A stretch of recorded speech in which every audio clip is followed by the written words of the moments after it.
Acara ini disponsori oleh Takaful Umum General Insurance dan LSP Microfinance Indonesia.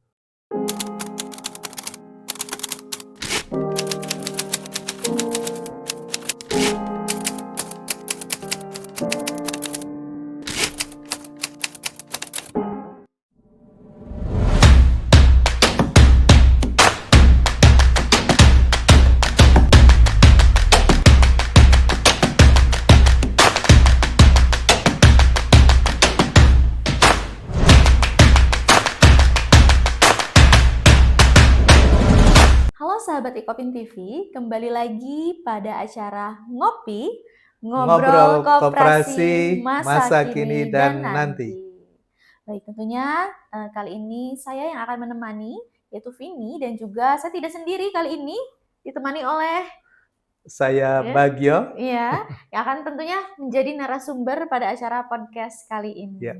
Baik, sahabat Ikopin TV, pada episode kali ini tentunya kita akan membahas topik yang cukup hangat pada saat ini, Ya. yaitu terkait dengan KDKMP. Ya. Jadi izin Prof, untuk tema hari ini Ya. kita akan membahas tentang mencari talenta terbaik, Ya. seperti apa dan harus bagaimana calon manajer KDKMP. Ya.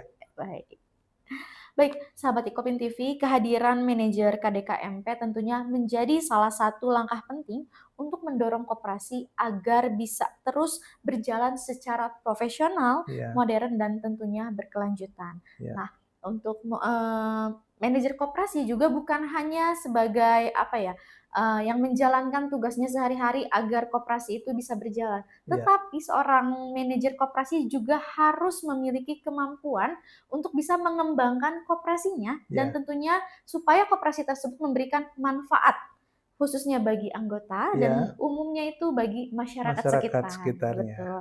Nah, untuk itu kita akan mengupas tentang calon manajer KDKMP dengan Prof.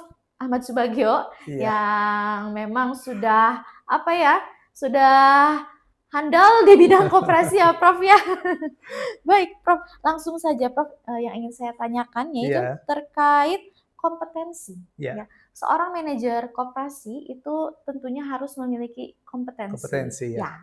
Jadi menurut Prof, kompetensi seperti apa yang harus dimiliki oleh manajer koperasi agar koperasi itu bisa berkembang dan tadi memberikan atau berdampak bagi anggota pada khususnya dan masyarakat pada umumnya. Ya. Dan tentunya berdampak bagi pertumbuhan ekonomi bangsa dan negara kita. Betul. Ya, terima kasih Mbak Vini dan salam untuk Ikopinion semuanya. Salam ketemu lagi dengan saya Ahmad Subagio. Terima kasih atas kesempatannya.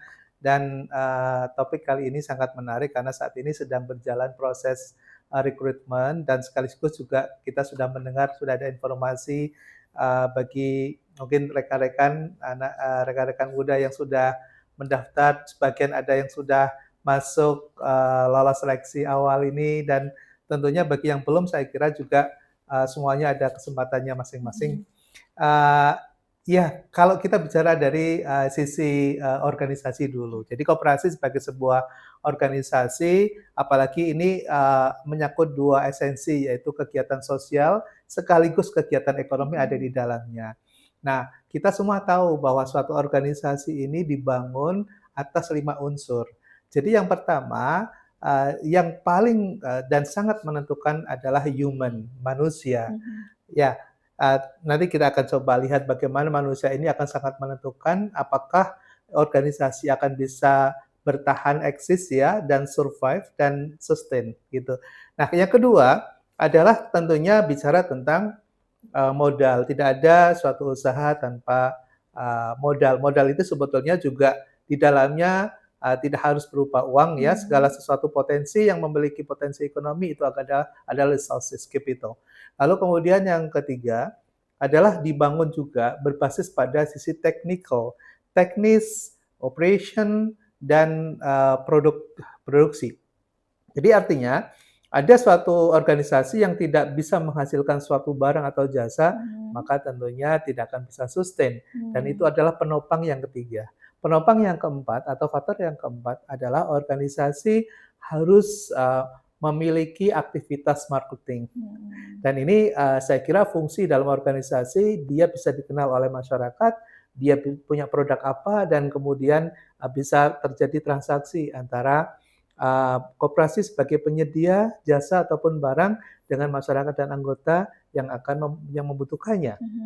Dan yang terakhir adalah saat ini yang juga tidak boleh hilang dan di situ harus ada, yaitu adalah teknologi. Jadi organisasi apapun sekarang tanpa support teknologi, maka dia akan sulit untuk bisa compete, ya, untuk bisa bersaing. Nah, balik ke posisi yang pertama, yaitu manusia, human, gitu ya.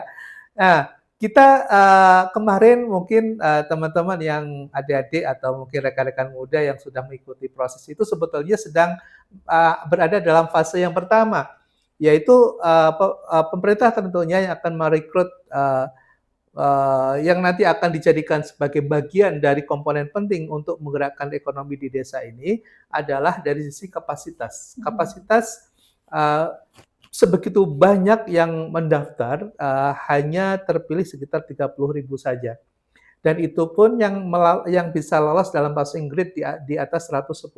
Artinya apa? Bahwa kemarin yang diuji adalah sisi TPK-nya, tes potensi kognitifnya. Nah, tes potensi kognitif ini adalah bagian dari komponen kompetensi di antara 3. Yang pertama adalah knowledge, yang kedua adalah skill, dan yang ketiga adalah attitudes. Nah, knowledge yang kemudian digali melalui sisi kognitif, capacity yang dimiliki oleh seorang human begitu. Kemarin ada 6 yang mungkin teman-teman masih ingat ketika melakukan proses seleksi itu. Jadi kita bicara tentang kemampuan numerasi kita. Gimana cara berhitung kita, ada kemampuan itu.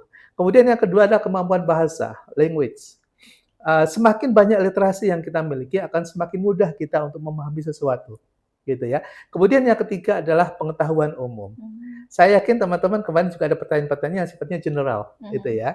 Dan saya kira itu akan menjadi salah satu potensi yang sangat baik apabila kita cukup well literated ya terhadap informasi.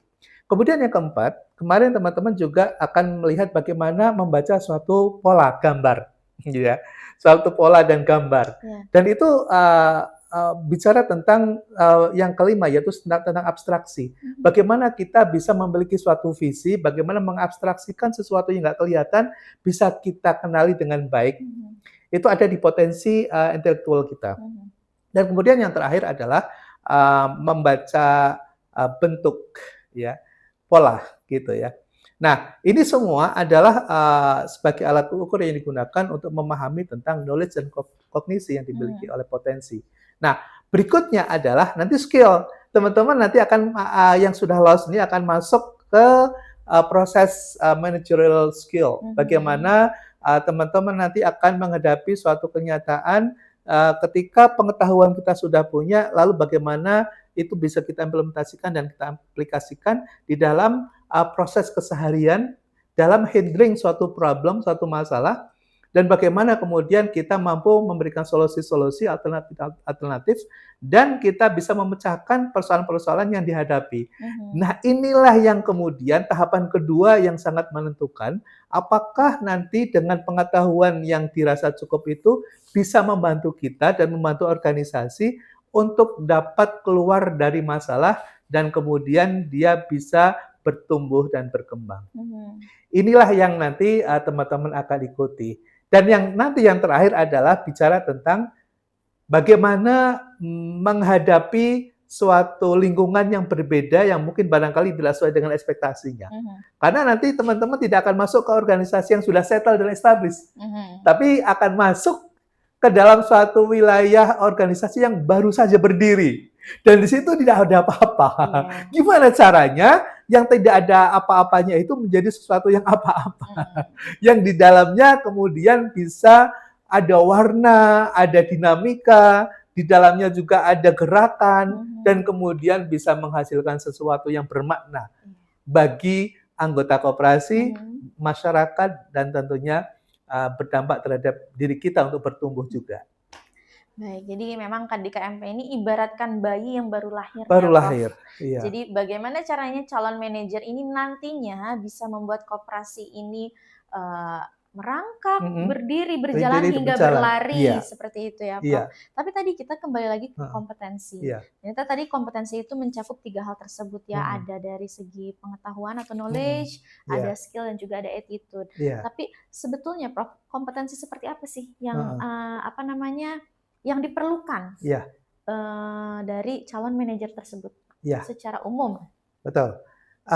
Saya punya keyakinan karena sudah melalui suatu proses seleksi yang sangat ketat dan kemudian mereka bisa lolos. Jadi calon-calon manajer ini sebetulnya sudah punya kapasitas yang baik dari sisi intelektualitas. Nah, nanti yang kemudian akan menentukan adalah bagaimana dia dalam sisi managerial skill-nya itu bisa ditumbuh kembangkan. Karena background dari masing-masing calon manajer ini kan bermacam-macam ya. Ada yang mungkin dia dulu sekolahnya itu misalnya mungkin di IPS misalnya, atau mungkin dia pernah kuliah di bidang sosial atau bahkan bahasa misalnya.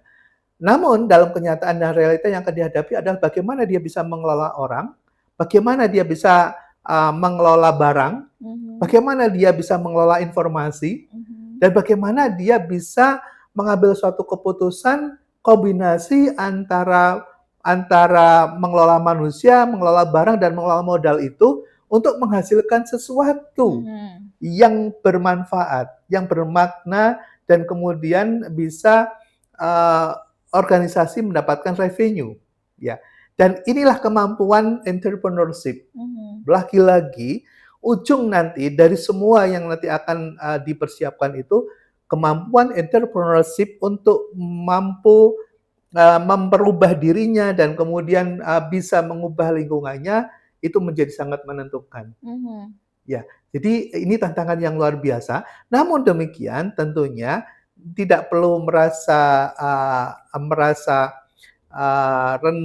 rendah diri misalnya, merasa khawatir ya. Saya kira di dalam lingkungan koperasi ini ada sosok pengurus-pengurus yang sudah punya pengalaman panjang gitu ya.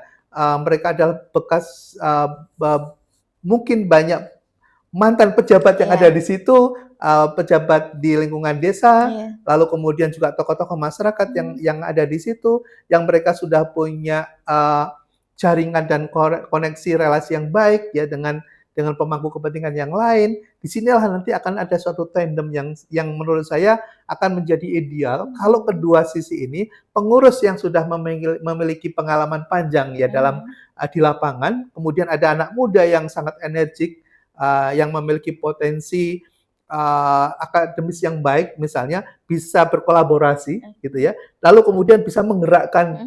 Nah, disinilah nanti menjadi tantangan.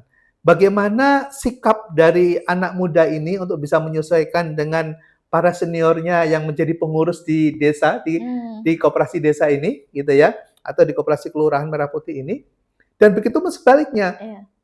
Para senior yang sudah punya pengalaman panjang ketika menghadapi anak-anak muda ini, bagaimana kita bisa membuka diri dan kemudian kita bisa melakukan dialog yang baik, dan kemudian kita bisa menjadi mentor yang baik buat mereka. Disinilah nanti yang akan menentukan apakah kelembagaan koperasi desa ini akan bisa berjalan atau tidak, akan sangat ditentukan keterbukaan dari kedua sisi anak muda dan para senior ini untuk bisa tandem dan bekerja sama dengan baik. Nah, disinilah kuncinya. Iya, disinilah kuncinya. Jadi akan kita kembalikan nanti kepada para pengurus, gitu ya, dan kepada anak-anak muda yang sudah terpilih untuk menjadi manajer di Koperasi Desa Merah Putih dan Kelurahan Merah Putih ataupun di Koperasi Nelayan Merah Putih. Ini nanti akan menentukan langkah berikutnya, karena yang akan dihadapi nanti di lapangan tidak perlu kaget. Jangan kaget kalau kemudian kita akan masuk dalam kantor yang mungkin masih kosong, gitu ya, belum ada apa-apa, gitu. Lalu kita ingin menjadikan sesuatu yang apa-apa. Oke. Baik. Menarik, Prof. Berarti 30.000 dari calon manajer koperasi tadi yang disebutkan itu adalah apa namanya, anak-anak muda? Anak-anak muda. Oke. Iya. Barangkali bisa lebih spesifik mungkin kira-kira rentang usianya, Prof, ada tidak? Ya. Dari persyaratannya? Ya, ini kalau yang mungkin secara spesifik saya nggak perlu menyampaikan, tapi yang jelas di dalam apa namanya persentil masuk di median maupun mean average rata-rata dari para manajer ini itu adalah di Gen Z. Gen Z. Gen Z. Milenial itu yang kita coba teropong itu hanya sekitar 20%. Selebihnya itu adalah mereka yang lahir di 90-an terakhir sampai di 2000-an awal. Jadi artinya masih sangat energik gitu ya, dan mereka punya potensi yang luar biasa. Nah, yang ingin saya tanyakan, Prof ya, saya penasaran nih, kenapa ini kan seorang calon manajer. Menurut saya calon manajer ini yang nantinya juga bisa memberikan pengaruh besar dalam koperasi. Tapi kenapa pemerintah memilih anak muda untuk menjadi manajer? Kenapa tidak yang sudah berpengalaman saja seperti itu? Karena kan koperasi ini kan baru gitu. Kalau menurut saya yang awam, bisa jadi kalau misalkan dikelolanya oleh yang sudah berpengalaman, mungkin majunya akan lebih cepat. Atau mungkin pemerintah punya alasan tersendiri barangkali, Prof? Ya, ini saya kira trade-off ya. Suatu pilihan, suatu keputusan itu akan ada dua sisi pasti, gitu ya, plus minus. Itu yang kita sebut dengan trade-off tadi. Mungkin pemerintah memiliki pemikiran ketika meng-hire SPPI untuk SPPG untuk dapur MBG ini kan dia sangat spesifik, dia hanya single activities yaitu dapur saja gitu ya, menghasilkan hanya makanan begitu. Itu relatively cukup berhasil ya pemerintah dalam melakukan rekrutmen proses sampai pada pelaksanaan MBG ya untuk SPPI yang ada di SPPG gitu. Tapi sebetulnya ini juga kalau dari perspektif akademis kita akan menghadapi tantangan yang lebih besar daripada itu. Kenapa? Karena yang dihadapi ini adalah multi-purpose, kemudian dia adalah sebuah bisnis gitu ya. Sebuah bisnis yang kemudian akan mengandung pada konsekuensi berhasil atau gagal, atau bicara tentang laba atau rugi. Ya, kalau kemudian rugi terus akan pasti berujung pada kebangkrutan. Kalau kemudian sebaliknya dia bisa menumbuhkan dan bisa menjalankan bisnis, maka dia akan bisa bertumbuh dan sustain jangka panjang. Nah, ini yang mungkin barangkali belum sempat terpikirkan menurut saya, atau mungkin sudah terpikirkan ya. Artinya bahwa ketika anak muda yang baru saja mengenal dunia, ibaratnya begitu, dan belum memiliki pengalaman yang cukup panjang dalam mengelola bisnis, lalu kemudian sekarang dia akan menjadi manajer bisnis, ya, bukan hanya sekedar dapur, tapi ini bisnis, dan kebetulan bisnisnya juga multi, ya, ada klinik, ada toko, ada jasa pengiriman, ada pergudangan. Jadi ini dibutuhkan multi talenta. Betul. Nah, betul memang ada khawatiran, pertanyaannya mampukah ini anak muda yang baru mulai masuk ke dalam dunia bisnis ini akan bisa handling problematika yang multi case, ya, banyak kasus gitu. Yang saya kira ini betul-betul tantangan yang luar biasa. Tapi kalau kemudian tadi bicara tentang tandem kerjasama yang baik antara pengurus dengan manajer, lalu kemudian pemerintah juga konon katanya tetap akan memberikan pendampingan melalui BA, ya. Nah, business assistant itu ini juga menjadi hal yang sampai saat ini belum ada evaluasi yang saya kira secara mendalam. Apakah business assistant ini juga cukup membantu atau sebetulnya hanya sebagai aksesoris pelengkap saja gitu. Nah, ini yang kemudian akan menjadi tantangan berikutnya, ya. Dan selama ini saya belum melihat ada ketertarikan pemerintah untuk melibatkan perguruan tinggi. Padahal perguruan tinggi dengan dosen-dosen yang cukup berpengalaman dan sudah saya kira dosen di berbagai universitas sejauh ini yang saya pahami mereka rata-rata adalah entitas komunitas yang sangat fight dan survival. Dosen di Indonesia berbeda dengan dosen luar negeri. Dosen di Indonesia dia biasanya dia mampu survival, fight karena keterbatasan, kita sudah tahu lah, keterbatasan pendapatan. Sehingga dia sudah punya pengalaman biasanya dalam dunia bisnis. Selain dia mengajar, dia juga bagaimana bisa bertahan dengan dirinya, lalu kemudian mencari peluang dan kemudian dia memiliki usaha. Rata-rata dosen kita adalah dia multitalenta. Artinya apa? Kalau kemudian dia menjadi pendamping ya bagi anak-anak muda ini, maka fungsi itu saya kira akan sangat bermanfaat. Ya, selain memiliki pengalaman akademis, juga memiliki pengalaman di lapangan ya dalam mengelola bisnis, ini sangat akan membantu. Nah, yang mungkin dari awal saya cukup mengkritisi adalah kita belum menggunakan sistem gotong royong dalam menggerakkan koperasi Desa Merah Putih ini. Ini seakan-akan hanya dilihat oleh masyarakat umum adalah program pemerintah semata. Ya, di situ tidak dimunculkan gerakan dari bawah. Nah, inilah yang sebetulnya saya cukup prihatin, ya, karena perguruan tinggi tidak ada di dalam gerakan ini, gitu ya. Kemudian juga komunitas masyarakat yang lain melihat ini hanya program pemerintah yang dijalankan sendiri oleh pemerintah, sangat top down, gitu ya. Nah, apakah kemudian ini ada koreksi, lalu kemudian pemerintah menyadari kekurangan ini, lalu kemudian mengajak semua komponen masyarakat untuk ikut bergerak di dalamnya? Ini saya kira pemerintah yang akan menjawab itu. Kita dari kalangan akademisi hanya berikan saran, memberikan masukan, dan tentunya ini semuanya demi kebaikan bangsa dan negara ke depan.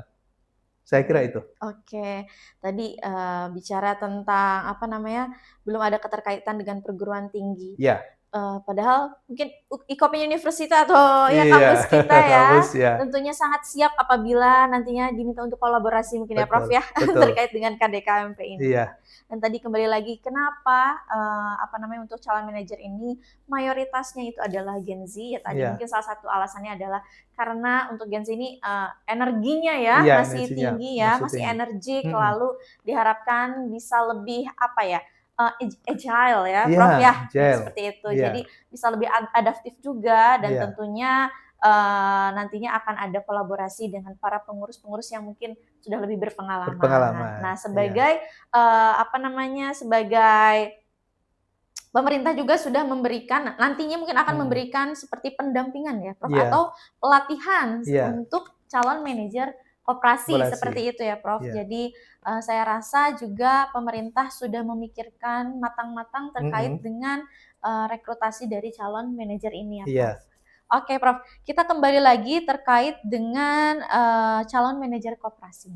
Nah, dalam menghadapi tantangan pengelolaan koperasi di era digital saat ini Prof, dan tentunya kalau kata bahasa Gen Z-nya sih in this economy katanya gitu. In this economy, strategi apa yang perlu disiapkan untuk bagi calon manajer koperasi supaya nantinya koperasi tersebut bisa sustainable dan juga bisa memberikan dampak bagi anggota pada khususnya maupun masyarakat pada umumnya, Pak.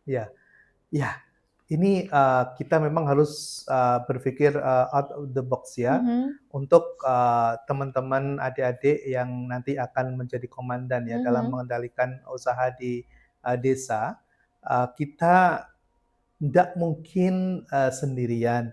Kita perlu ada kerjasama dengan para pihak ya. Jadi kemampuan untuk berkomunikasi dengan baik, kemudian juga beradaptasi dengan lingkungan yang mungkin jauh dari apa yang menjadi ekspektasi di keluarga kita masing-masing begitu. Karena kita akan berhadapan dengan masyarakat, maka hal yang pertama kita perlu siapkan adalah mentality. Kemudian yang kedua adalah kita membangun networking ya dengan lingkungan, dan kemudian yang ketiga adalah kemampuan teknikal yang menjadi bagian dari pekerjaan rutin kita, ya. Itu adalah yang perlu kita siapkan di awal. Nah, lagi-lagi kita nanti ke depan pasti akan disupport dengan teknologi, ya.